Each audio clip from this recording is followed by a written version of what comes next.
5, 4, 3, 2, 1. The present appeal by special leave is directed against the order dated 1st October 2012 passed by the High Court, whereby the learned single judge, in exercise of the jurisdiction under Section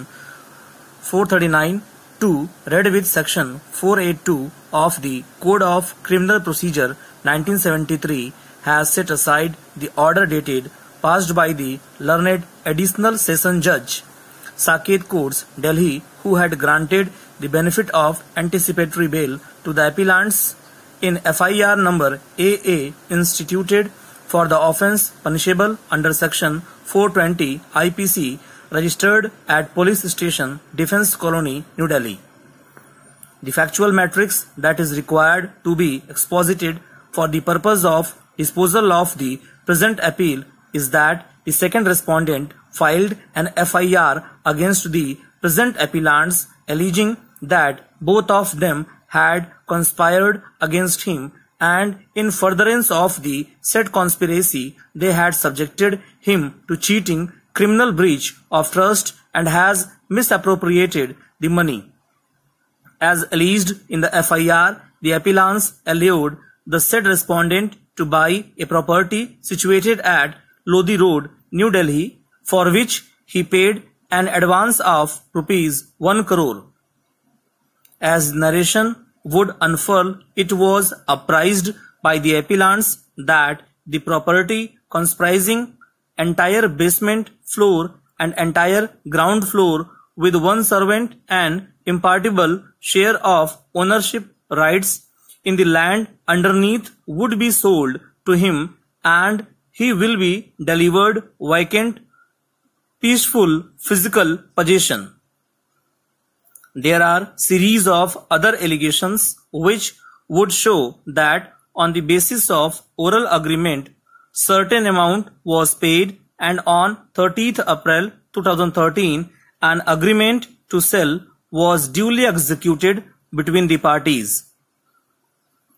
It is also the case of the informant that remaining part of the amount, that is ₹4 crores, was to be paid to the accused persons at the time of the registration of the sale deed on or before 26 September 2011. As the allegations proceed, after receipt of the amount, the appellants disputed the amount and delayed the execution of the sale deed. On an enquiry being made, the second respondent came to know that the appellants had entered into an agreement to sell the said property to a third person. That was the foundation to lodge the FIR. After the lodgement of the FIR, the appellants moved an application under Section 838 CRPC for grant of anticipatory bail. The appeal was dismissed by the learned Additional Sessions Judge, Southeast Saket Courts, New Delhi, wide order dated 25th March 2012. Thereafter, the appellants, after expiry of these 3 weeks, filed second application under Section 438 CRPC, which came to be considered by the learned Additional Sessions Judge to Southeast New Delhi, who allowed the same by the impugned order dated 10th March 2012. The aforesaid order was assailed before the High Court on 2 grounds. First, the accused persons had misrepresented the facts and that there was no change in the circumstances, and second, the application for grant of anticipatory bail could not have been entertained by the learned Additional Sessions Judge 4, for the first application was rejected by the learned Additional Sessions Judge 6, Southeast Saket. The High Court referred to certain decisions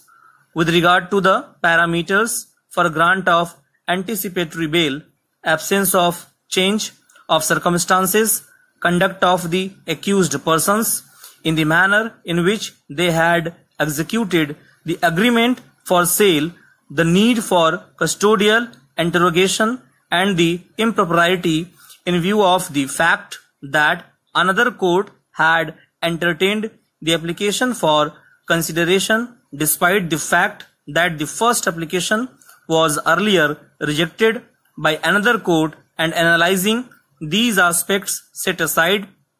the order for grant of bail. It is necessary to state here that the High Court has drawn a distinction between an order passed which is perverse in nature, inviting the wrath of impropriety, and a concealing order of bail due to supervising circumstances after the grant of bail.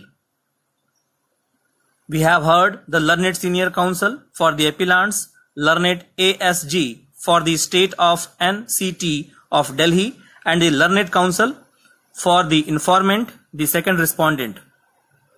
On a perusal of the order passed by the High Court, we find that it has felt disturbed that the second application under section 438 CRPC was allowed by another additional sessions judge who had not dealt with the first application. It has opined that the second judge could not have entertained the bail application, especially when the earlier judge was available.